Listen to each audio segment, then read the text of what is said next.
Well, now I want to introduce Steve Sherrill. What do you want to talk about, Steve? And I know what he wants to talk about, and I think you're really going to enjoy this. Here I am. Since you asked about my hat last week, I thought I'd put another one on tonight you could ask about. Well, tonight is going to be a little bit controversial, I think. It's not directed at anyone. It's just an observations that I have, experiences that I have seen, and stuff that I've done. Unfortunately, I couldn't go to my training room tonight because I couldn't get any reception out there I couldn't get any connection. So if I had the title tonight, it would be Rundown, Rusted, Rubble, Dilapidated, Weathered, and Appropriate Era Modeling. So right away, people are probably saying, oh my God, what's going on now? So I'm probably going to need some help in somebody like Ed O'Rourke, Tom Farrell, of course, and Larry McDonald. So I'm going to be asking you guys for some help during this, okay? So stand by and be ready when I call on you, please. In building my layout, I established a location, a month, actually a day, but the day is not really that important for me, and a period of time, meaning as far as summer, fall, winter, spring, and also daylight. So what I did was I established a date of April 1947.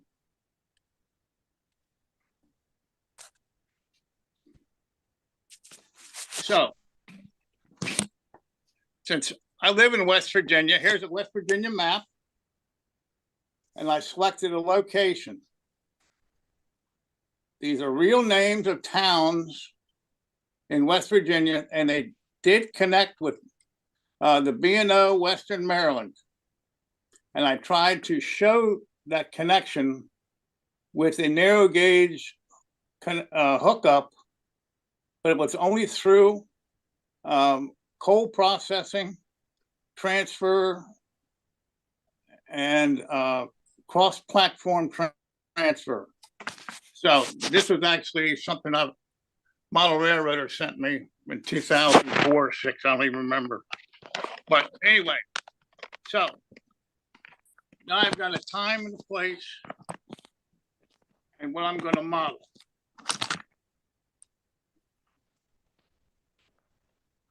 And since it was 1947, coal is still running in West Virginia, running pretty strong. It's after the war. I don't have a lot of metal laying around. They've already collected all this for World War II.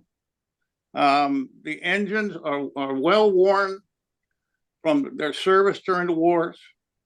So I can rust, I can run down, and I can dilapidate some of the buildings. And I tried to do this. I know that some of it's actually, when we model, we over rust, I believe. This is my choice for terms, okay, and it's not against anybody. I try not to have that amount of rust on my locomotives. I just have weathering on the running gear, and the buildings have faded paint because most of the guys have been away at the war. They haven't had a haven't had a chance to actually get back and restore the buildings. Some of them are still in the service and haven't even mustered out yet. So again, remember, this is 1947. You need to have authentic era vehicles. Now, in 1947, a lot of guys came back from the war. They wanted brand new cars, but there were still a lot of cars available in the 30s that they were using. They were there when they left, and when they came back, they still had them until they could have a chance to even go and buy a new one. there was a lot of industry still going from right after the war. So what I would like to do is to have the buildings would be a little bit weathered. If I would have somebody like Ed O'Rourke, if you would please, are you there? Yep. Okay, Ed, you showed some very nice buildings that you had some weathering on them. It wasn't overdone. If you could show your buildings again, can you access that? I don't, I'd have to share my screen to do that. I don't know if we can, that would should take you out of the mix here. That's okay, not important. Let me see What I'm what I trying can to illustrate is everybody has an idea of what the weathering techniques are and what they want their buildings to look like. They're not the same as mine, and they shouldn't be, because we're not the same. We're not modeling the same area. And I'm modeling West Virginia. I don't know what Ed, what are you modeling? I'm sorry, I can't remember. I'm modeling the New Haven in the 1950s. I don't have a specific date in there. I'm in the early 50s, you know. Okay, so you're modeling Which was 1950. my choice, because I wanted the most of the New Haven steam was scrapped in 1950, but I wanted some of them, and you know, so there's an era in there. And New Haven was pretty prosperous then, after the war. They'd made a lot of money moving freight during the war, and they hadn't run into the competition from the Eastern Shuttle and the interstate highway system. So they were doing pretty well, and most of the equipment reflects that. Okay, so you were actually modeling an actual railroad. Right. I have a fictitious narrow gauge railroad that I'm modeling, but I do have a connection with real railroads. So I have to real standard gauge Baltimore, Ohio, and Western Maryland, you know, on the layout. So what I did was I created one car of coal and one box car. That was enough. It's in the background. It showed the connection. So that was that. Your buildings, you had some blackened brick, some darkened brick, I believe, which looked very nice. So that was your concept for showing a little age on the buildings. I don't know when they were built or anything like that, as far as the history goes. But that was, you know, very nice, very nice. Now, if I go to, now, thank you. Okay. Tom. Yeah. Okay, Tom. What era are you modeling? Oh, I'm modeling the Great Depression, Okay, which so is you're 1920. I'm modeling the worst years of the Great Depression, 1929, 1932, specifically probably 32. so you're going to show a lot of shantytown type. Yeah, I'm going to have my theme this time is, you know, along the railroad tracks aren't exactly the highest property values in any city. They're always down in the, like, I'm a native from Pittsburgh, and if you look at where the railroads were in the 30s, they're along the rivers, and the steel mills are there in the industry, and it all looks run down and beat. So my main line is going to go through a series of hobo camps, shanty towns, blown out buildings, just total, you know, the unemployment rate in the Great Depression was 25%. And, you know, it's just 13 million people were unemployed. And so everything's going to be in a semi state of disrepair. And so are you trying to, I haven't seen any vehicles on this new layout, you know, so you're going to try to maintain that authentic vehicles? yeah, 20s, they'd still be using horses. No, well, I do have, there will be one horse and carriage, but there are a lot of automobiles in the 20s and 30s, and I have them, I purchased quite a number of them. They're on the layout now. You've done an excellent job on your weathering, your colors. used a lot, I think you've done an excellent job on that. And I'm looking forward to the new parts. Yeah, and I'll give you if you don't mind, I can share a screen real quick. So here's everybody see that? Yeah. There you go. So there's a scene on the new railroad. A boxcar that they robbed wood to make that shanty to the left. These are a bunch of hobos sitting around the fire, and half of them are drunk. And that's going to be the theme all along my main line. Just, And that's the area modeling. So that's absolutely correct. So you have maintained that. What I'm trying to say is, if you establish location, time, and a year, you have done something to give you a parameter of what you want to model, and that should be put into what you're making. And if you follow that and you do a little history, you can see that, hey, in my era, there weren't a lot of buildings that had fallen down. There weren't a lot of metal hanging around. They've already turned this in. And the locomotives were just practically worn out. And that's when the diesels are starting to come in, starting to make the transition. Although I don't have any diesels on my railroad. But I just think that if we do this, it's easier to get an idea of how we want to weather our structures, our track, our road beds. Maintenance wasn't always up to par for every railroad. Yeah. I mean, New Haven may have maintained theirs great. My narrow gauge railroad wasn't so great, Sure, sure, yeah. These are all they'd be struggling. They'd be probably going to be abandoned in 5 right. years. Yeah. Right. Although the railroad was a very large employer, maybe the largest at the time. I mean, in my own area here in West Virginia, Brunswick, Maryland, Martinsburg, Cumberland, these were places that had thousands of people. And when they shut down, everything started going downhill. Houses, people got poor real quick when they didn't have any employment. Now, Larry McDonald. Yes. Now, I know you model 3 foot. You live in Rio Grande, isn't it?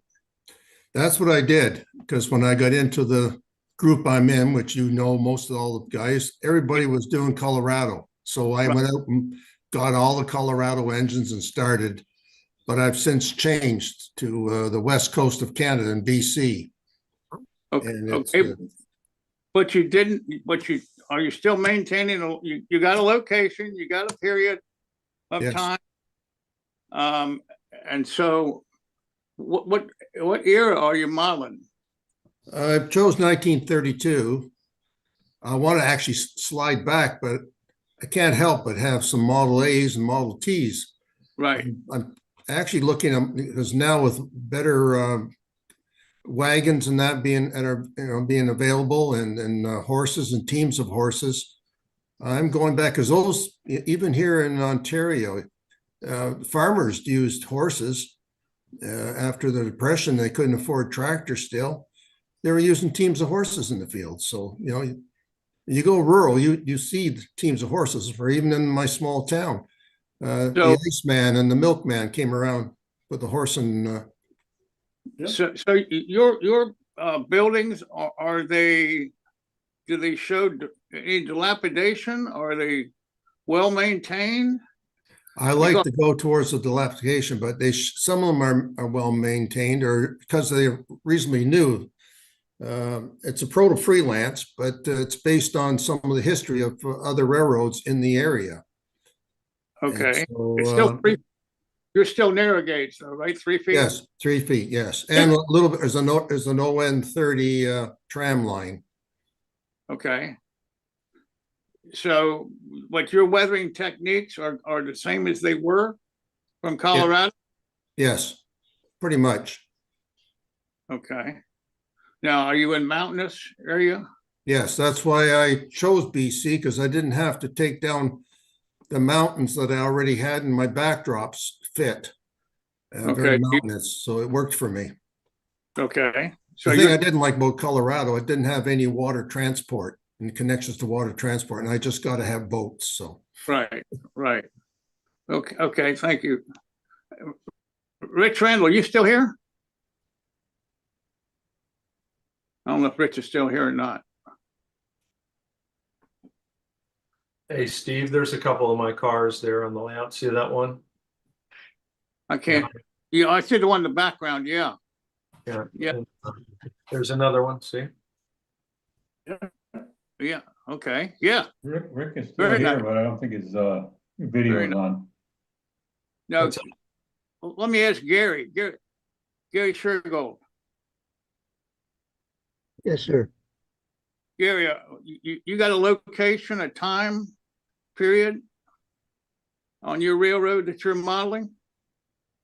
It goes from 1945 up to right at the transition between Okay, steam and diesel. Late Okay. late steam into the early first generation diesel. So, your structures, are they heavily weathered, lightly weathered, or does it vary? They're some of them are slightly weathered, others are fairly new. Yeah, I know if I went to a layout, and I know there's some where you go and they have every single structure just absolutely, you wonder how the people open the door and it stays up, you know? And you know that really, there's nothing, that's not going to happen, you know, in real life. It may look good in a contest, but for your modeling, it's, you know, it's just incorrect. And I think new modelers really need to get established a location, time, and when they're modeling. I think that will really give them some guidance. I know it's difficult now because everybody wants to have the diesels and they want to run the long trains, and they're really getting stuff off the shelf and putting on the layout. But you can still weather the stuff up with chalks, pastels, spray paint. This is all possibility to change the looks of your structures. You know, there is no wrong way to do this. Yeah. There's no And wrong look. that's the thing I think you have to remember, Steve, is that not everybody wants to do that. And if, you know, it's my railroad, do whatever I damn please with it. And, you know, if you don't like it, well, that's too bad. Don't look at it. You know, not everybody, I've got one guy who I know, everything's, you know, right out of the box. It's absolutely gorgeous. And that's what appeals to him. He doesn't weather things. He doesn't have a particular, you know, prototype that he's modeling. That's his thing.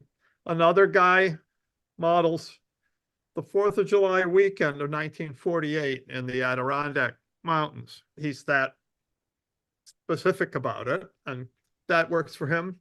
Why not? You know, whatever floats your boat. I know, but a lot of the prototype modelers are really strict on. I mean, they pick a day of the week. Yeah. An actual date, and what happened. You know, I don't know where they get the information from on that date, but and they recreate the structure as it looked on that day.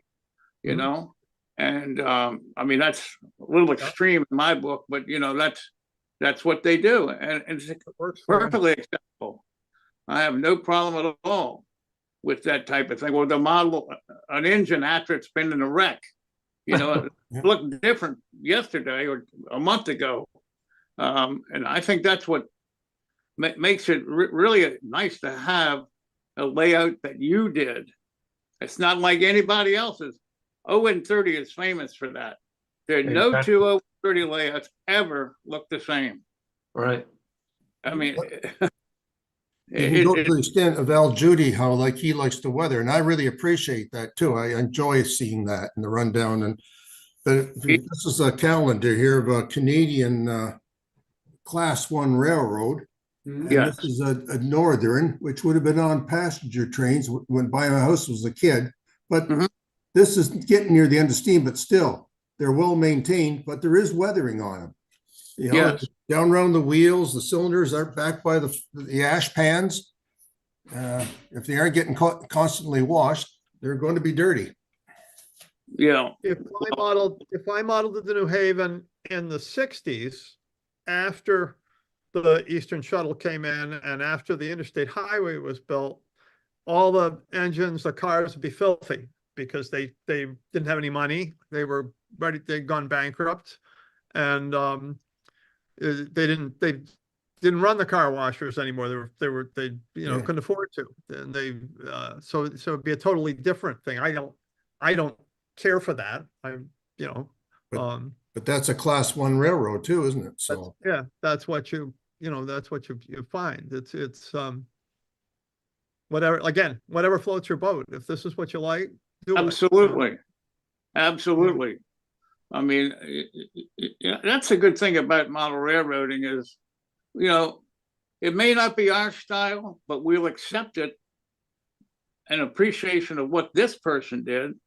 He put a lot of effort into it, and it's okay, but it's not us. Yeah, it's not what I would do, but you can appreciate the modeling that's done. Absolutely. well, I think that's for the purpose of your railroad, what you're trying to conjure. Or are you trying to show something like I built a little layout for a historical layout for a museum? And so you have to try to follow as closely to what it was in real life to show people, trying to get the message or show what it was like back then. But Yeah. I just can't go off and have rundown engines the way I'd like. These are little 440s back in the late 1800s, but they were well kept, even though it's a small venture to begin with, and then consumed by Grand Trunk Railway and then CN eventually. Yeah. So- Greg Cassidy, what's your take on this? You're a Western Maryland guy. I agree with you, Steve. I agree with all you guys have been saying. On my layout, I model the mid 60s, Western Maryland in a particular area around Hancock, Maryland. And I have some older buildings that are a little run down as they'd have in the area. And I have a few new buildings that, because they're working buildings, they're factories, they're kept up because they have to be. They have to meet certain standards. OSHA was around by then and people were inspecting stuff. And I have a small main street where most of the stores that are doing business, are in pretty good shape, but around back, they'll have rust on the dumpsters and stuff like that. Yeah. Yeah. I used to ride up there. My parents moved to Berkeley Springs in '64. And so I used to go through there every week, just about, And one day the railroad tracks weren't there anymore. I know. I mean, I took a lot of pictures around there so that I could get the flavor of the buildings. And, by the 60s, you still have a lot of stuff left around from the early parts of the 20th century. Some of them have been kept up and some of them have been let go. So you can model the whole range of stuff. Yeah, I mean, you can have buildings in a city, that were built in the 1890s, 1880s, that are still standing and still in use. In the 60s, they started putting those awful facades on some of them, which sort of like, I don't know, painting a New York Central Hudson red, white, and blue and green, but that's the thing. You do anything before here and it's accurate. You've got to watch out for things that come after. In the 1950s was when they started painting the mailboxes blue instead of green. So I have green mailboxes. Yeah. Well, for example, I also build dioramas and just standalone models. And I was building a freight house from the first decade of the 20th century. And as I was putting stuff on the loading dock, I had to go look up when loading pallets came around. And it wasn't until the 40s when they had loading jacks, and stuff that the loading pallets were made for. And I said, well, even though I got a whole bunch of those, can't put them there because it wasn't right. Mm. Yeah. All right, back to, well, I'm living in Toronto now. I came here in '69, so I started, looking at the railroads around here and going out filming. And downtown Toronto at that time, you have the Royal York, which is kind of a Victorian type look building, or Empire State, going up and up and up. But to the left, about half a mile, and to the right, you're in industrial Union Station. And those buildings they're well kept, but they were, brick. But the amount of soot, you saw pictures of Toronto in the 1920s, 30s, 40s. Because they burn coal and everything had soot all over. Just the amount of soot in those buildings, yet the streets are clean, the cars are clean, and that and round. But these buildings over time, but it wasn't until like the 70s, 80s, 90s, and even present, where they're getting those are now being reclaimed and made into condos and lofts. A lot of weathering there, but everything is up to date. Steve, Yeah. it's Pat here. Sorry to interrupt, but I had a question from a YouTuber. He wants to Okay. know what type of passenger cars you guys would be using on that time era. He'd like to see what they would look like, or if you have any pictures of any. In the In the what era? 40s and 30s. 30s, I Oh, have them. They'd be using standard Pullmans probably in Mhm. 30. They were mix of and in my era, we have you still have the heavyweights, the which are mostly Pullman green and stuff like that. You have some of the early lightweight cars, and then you've gotten into the stainless steel era post-war. So you have a mix of those, and New Haven ran that. They ran everything they had until they ran the wheels off it, pretty much. And that's another thing about if you're modeling the 20s and 30s, you can end up with a wider variety of rail cars because the technology, the progression was changing so fast. By the 60s, a lot of stuff had been standardized. Right. Hey, Steve, Yeah, let me share the screen a second if you don't mind. sure. Oh, that's a nice scene. There you go. Yeah. So there's the old 20s and 30s cars. There's a combination baggage car, passenger car. Locomotives. Manual turnstile here. This locomotive's all crappy looking. This one's just slightly weathered. It's just some of these buildings are beat to hell. Some of them are reasonably clean. It's a mix, so it's not total dilapidation, And the figures got suspenders on, which was very popular during that period of time. Yeah. They didn't really wear belts too much. I mean, Yeah. suspenders were I don't know what the person has. Oh, in the back they got an overcoat on, looks like.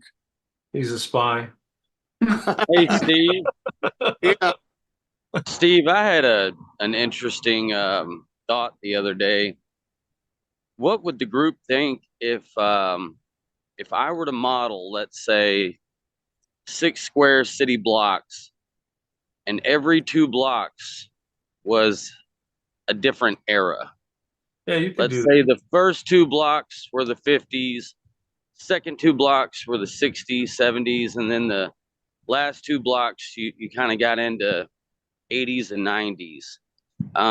I've never seen anybody do that, but I mean, like you said, you can do anything you want, but I thought that Yeah. would be really interesting to see. I mean, It- it wouldn't make sense with the same train going through, but Yeah. as far as modeling the atmosphere, the buildings, the landscapes, I thought that would be really interesting to see. Yeah. I think it'd be great to do that. Well, you I- know what, Doc? One of the guys in our club was an older gentleman, and his son, by the time he turned young adult, he was also into model railroading, and they had built a layout together, and it was a large layout. One half of it was set in the 30s, and that was the older gentleman's, and the other half of it was set in the 90s or almost 2000s. And so they each modeled their half of the layout the way they wanted to, and they would run their old 1930s trains and their modern 1990s trains through the whole layout. And it didn't matter. They just both had fun, and they both turned out to be great modelers. Now, Yeah. see, that's just cool. Yeah. One of my friends, Bill Brown, the guy who did my backdrops, has on the bottom level, he has the UP Tennessee Pass line that's been in model railroader. He's one amazing modeler. Because when he built it with his son, and his son wanted stuff that was reasonably modern. On his upper level, he has the Colorado narrow gauge, and he has a helix that takes you up to the lower level from Salida. And he says that helix is a time machine and takes you back to 1942, Very interesting. 1970s. Andy Zimmerman, Andy, I got a question for you. Okay. With Florida having so many 55 and over villages, which consists of only usually 2-bedroom houses or villas, how many home layouts are transferred from previous residences? In other words, if they moved there because they retired, obviously if they had a layout, they now probably don't have a layout. How are you reaching those people? Well, usually when we find those people, they're usually kind of stuck between the house that they had in Ohio that has a basement and the house that they have in Florida that doesn't have any basement, but might have a spare bedroom or a garage they can use, or some of them, some Florida houses do have basements, but there's not a lot.